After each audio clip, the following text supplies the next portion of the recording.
আমি আপনাদের সম্মুখে সূরাতুল আনফালের 29 নম্বর আয়াতে কারিমা তেলাওয়াত করেছি।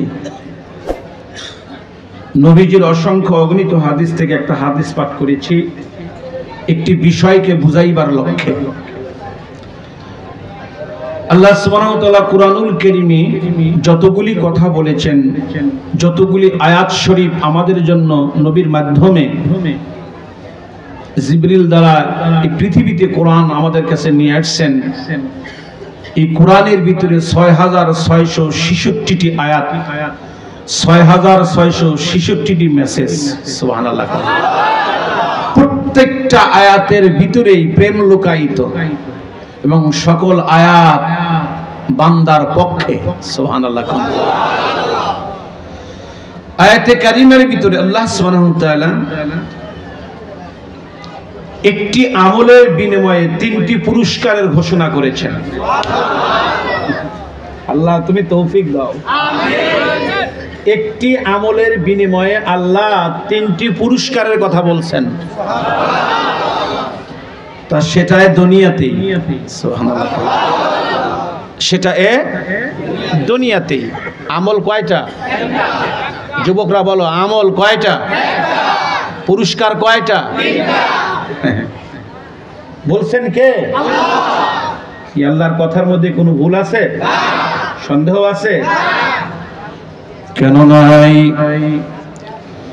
রব্বে কারীম শুরুতেই বলছেন যালিকাল কিতাবু লা রাইবা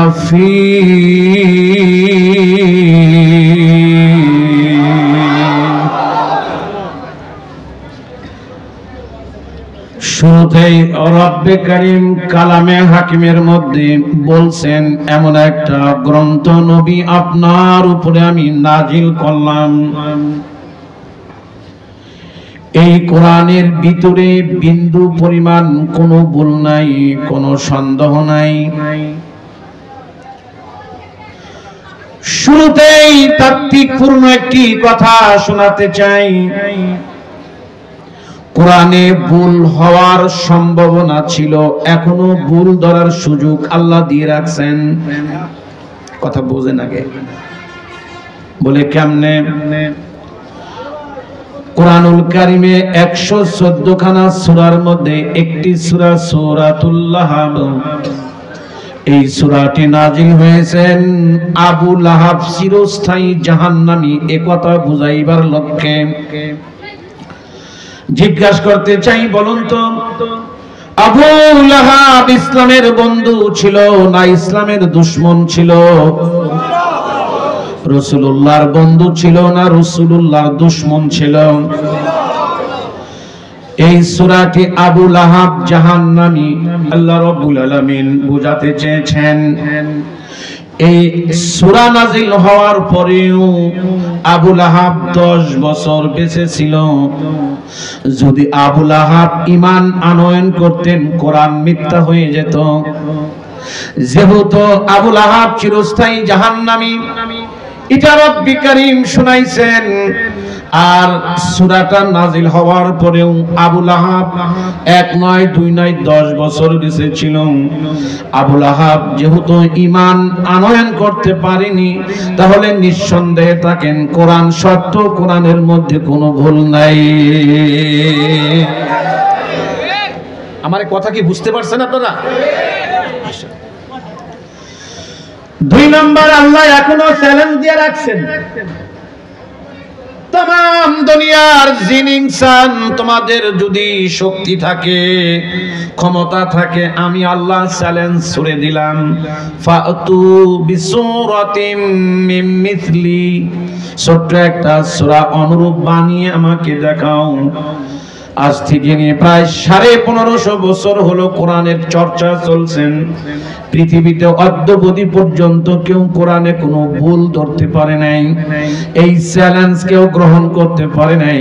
তাহলে বোঝা গেল কোরআনের মধ্যে কোনো ভুল নেই, নিঃসন্দেহে এটা আল্লাহর কালাম।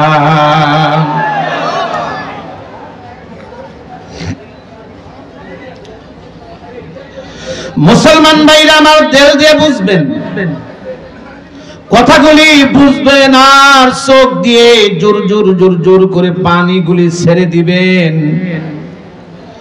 কারণ পৃথিবীতে একটি মাত্র গ্রন্থ যাহার বয়ান করলে যেমন দেলে লাগে, চোখ দিয়েও অজস্রে পানিগুলি গড় গড় করে পড়ে।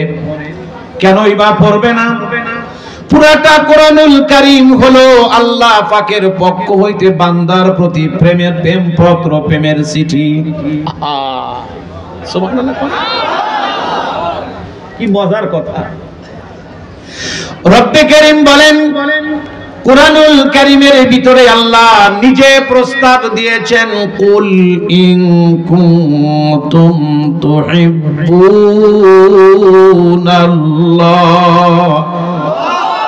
ফাত্তাবিউনি ইউহিব্বুকুমুল্লাহ ويغفر لكم ذنوبكم الله غفور رحيم। হাত উঁচু করে বলবেন না? আরো জোরে বলেন। মোহাব্বতের একটা ডাক দেন, আল্লাহ। আবার বলেন। কি সুন্দর প্রস্তাব। ওগো রাসূল, আপনি বলে দেন, আমি আল্লাহ আপনার মাধ্যমে আমার বান্দার সাথে প্রেম করতে চাই।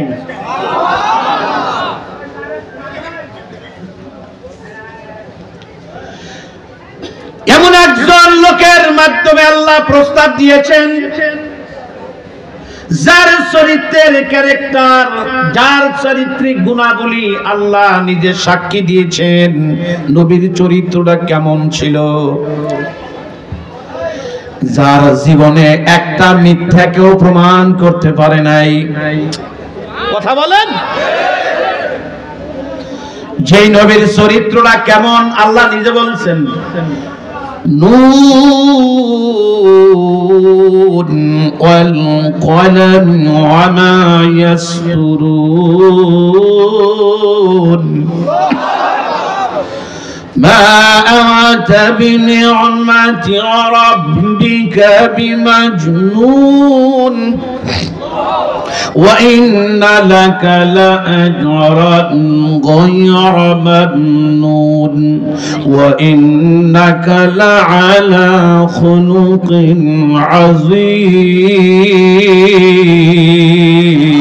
عظيم। আমার নবীর চরিত্র হলো খুলুকে আযীম। নবী রাহমাতাল লিল আলামিন, নবী সাইয়্যিদুল মুরসালিন। আমার নবী শেষ নবী, নবীর পরে কোনো নবী নাই। কিন্তু দুঃখজনক হলেও সত্য, স্বাধীনতার পর থেকে নিয়ে প্রায় 54 বছর আমাদের মাঝখান থেকে হারিয়ে গেল। বাজান, একটি কথাই শুধু বাংলার সংসদের কাছে আমরা দরখাস্ত করেছিলাম। আমাদের চাওয়া পাওয়া হলো সংসদে একটা আইন হোক, নবীর পরে কোনো নবী নাই।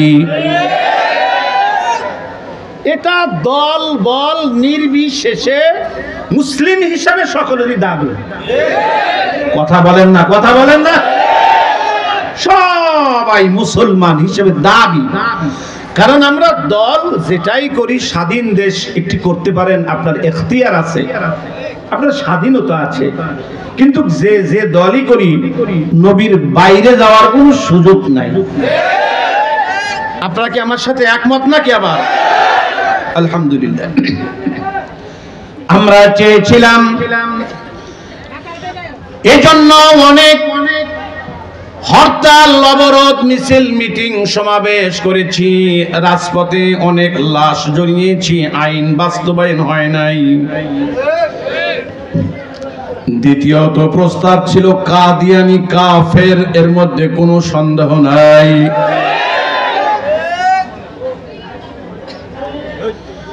কাদিয়ানি শুধু কাফের নয়, কাদিয়ানি এমন কাফের যার মধ্যে সন্দেহ নাই। কাদিয়ানি টাটকা কাফের, ভিআইপি কাফের। কথা বলেন। কেন কাফের? তারা বলে আমার নবীর পরে তাদের গোলাম আহমদ নাকি দ্বিতীয় নবী। যারা এ কথা বলে তারা মুসলমানের খাতায় তাদের নাম থাকতে পারে না। জোরে বলেন ঠিক না ব্যাঠিক? কিন্তু অদ্যাবধি পর্যন্ত আজকে আইনটাও হলো না। ঢাকাবাসীর কাছে আমার গ্রাম অঞ্চল থেকে এসে আপনাদের পা ধরে একটি মিনতি করব, একটি দরখাস্ত করে যাব আপনাদের কাছে। যেহেতু আপনারা রাজধানীর মানুষ, আপনারাই তো আমাদেরকে বুঝাবেন। গ্রাম থেকে এসে আপনাদেরকে আমি কি বুঝাবো? তারপরেও আপনাদের দুটি পা ধরে মিনতি করি, আগামী দিনে যেহেতু সময় একটা অবস্থা আল্লাহ তৈরি করে দিয়েছেন, আল্লাহ একটা মাঠ পরিস্থিতি পরিবেশ তৈরি করে দিয়েছেন। আগামীতে যেই আসুক তাদেরকে নির্বাচনী ইশতিহারে ঘোষণা থাকতে হবে, আমরা ক্ষমতায় গেলে নবী শেষ নবী কাদিয়ানীদেরকে কাফের ঘোষণা করব। যদি ইশতিহারে ঘোষণা না থাকে আমরা তাদেরকে সমর্থন করব না।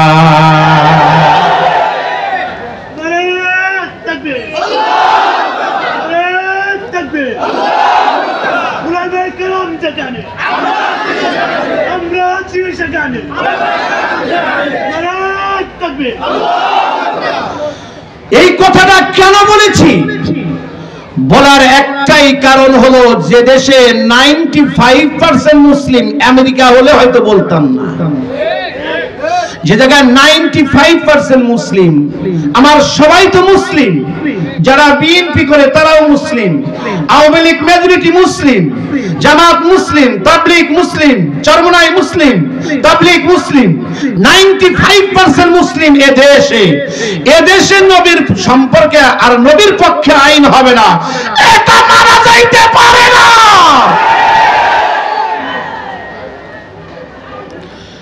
এজন্য আপনাদের কাছে আমার করজোরে অনুরোধ, নামাজ একত্র কম পড়তে পারি, মুসলমান মুখে দাড়ি না থাকতে পারে, টুপি না থাকতে পারে, কিন্তু নবীর কাছে আমরা একমত।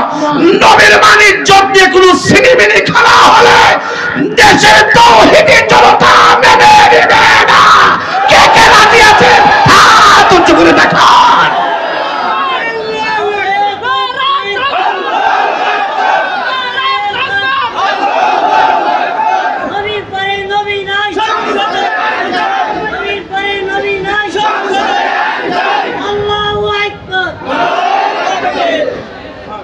আল্লাহ পাক আপনাদেরকে কবুল করেন, আমিন বলেন। আল্লাহ শুকর, সারা বাংলাদেশে সুন্দরভাবে এখন কথা বলার সুযোগ পেয়েছি, আলহামদুলিল্লাহ বলেন। এটা আল্লাহ শুকর। মুসলমান ভাইরা আমার কথাগুলি দিল দিয়ে বুঝবেন, কষ্ট হচ্ছে না তো আপনাদের? আমি যতক্ষণ কথা বলবো শুনবেন তো ইনশাআল্লাহ? এরপরে আরো প্রখ্যাত কিছু ওয়াজ আছে, তারাও কথা বলবে। এই জন্য আমিও তো বেশি করবো না, এই 1-1 ঘন্টার মতো নিয়ত করেছি আর কি, বাকি আল্লাহর ইচ্ছা। ইনশাআল্লাহ সুন্দর পরিবেশ যেহেতু পেয়েছি, তো ইনশাআল্লাহ কথা বলার যতটুকু আল্লাহ বলায় আমি বলার চেষ্টা করব। বলেন ইনশাআল্লাহ। মুসলমান ভাইরা আমার কথাগুলি খুব দিলের কান্দে বুঝবেন। কুরআনুল কারীম এমন একটা কিতাব যার মধ্যে কোনো সন্দেহ নাই। এই কুরআনুল কারীমে আল্লাহ 6666 আয়াত দিয়ে আমাদেরকে গন্তব্যস্থানে পৌঁছার একটা ব্যবস্থা করে দিয়েছেন। বলে হুজুর গন্তব্যস্থান কোনটি? মুসলমানের গন্তব্যস্থান হলো জান্নাত। এই দুনিয়াটা মূলত আমাদের আসল বাড়ি নয়, এই দুনিয়াটা থাকার কোনো ওয়ে নাই, কোনো সুযোগ নাই। কথা বলো। আল্লাহ তুমি আমার ওয়াজ কবুল করো। দুনিয়াটা আসল বাড়ি নয়, দুনিয়াটা হলো খেলাধুলার ঘর। আল্লাহ আল্লাহ। দুনিয়ার সংজ্ঞা এবং তারিফ করতে গিয়ে আল্লাহ বলেন ওয়ামা হাযিহি হাযিহিল হায়াতুদ দুনিয়া ইল্লা লাহবু ওয়া লাইব ওয়া ইন্নাদ দারাল আখিরাতা লাহিয়াল হায়াওয়ান।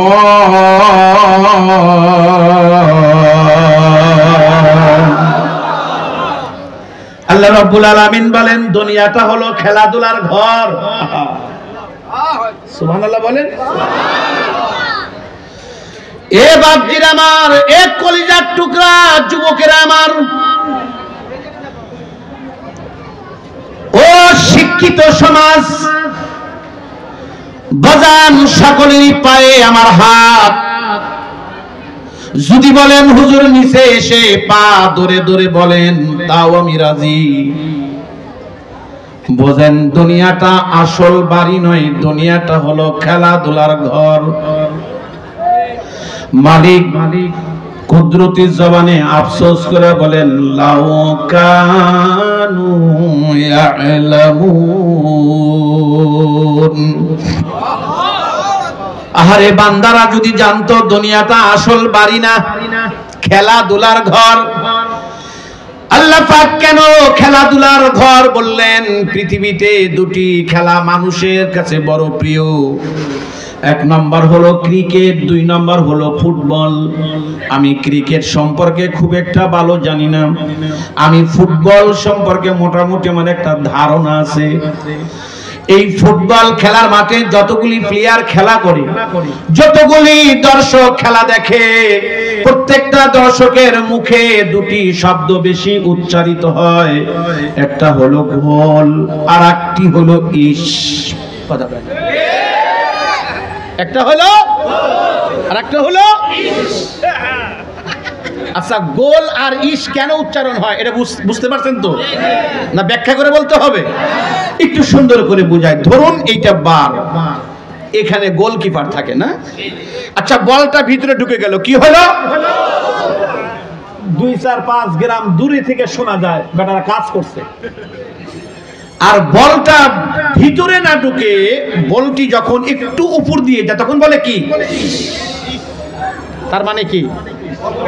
কাজ হইল না। গোল আর ইশ, এই দুটি শব্দ বলতে বলতে বলতে বলতে 90 মিনিট শেষ, খেলা শেষ। কেউ হাসতে হাসতে বাড়ি যায়, কেউ কাঁদতে কাঁদতে বাড়ি যায়। ঠিক বাজান দুনিয়াটা এমনই। বানাও বাড়ি, বানাও ঘর, লাগাও টাইলস, লাগাও এসি, বিজনেস, টাকা বাড়াও, যে প্রকারে হোক অ্যাকাউন্টে টাকা বাড়াও। ঘর বানাইতে বানাইতে হঠাৎ করে মসজিদের মাইকে এলান হয়, বাড়িওয়ালা আর নাই, বাড়িওয়ালা নাই। মসজিদের ওই 4 পায়া পালকি তখন বাড়ি আসে। কেউ বড়র পাতা দিয়ে পানি গরম শুরু করে দেয়, কেউ ঘরের সামনে কালো মুসুরি টানায়, এমন ভাবে লাশটা শোয়া রাখে, মাথার বালিশটাও আর মাথার নিচে নাই। বাজান একটি নরমাল চাদর দিয়ে ঢেকে রাখে। সলকেটের মতো প্যাকেট করে 4 জন মানুষ নিয়ে রওনা দেয়।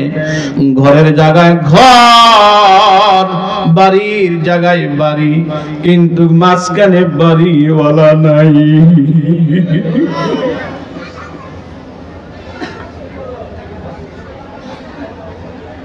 আমি আপনাদেরকে পা ধরে বলবো,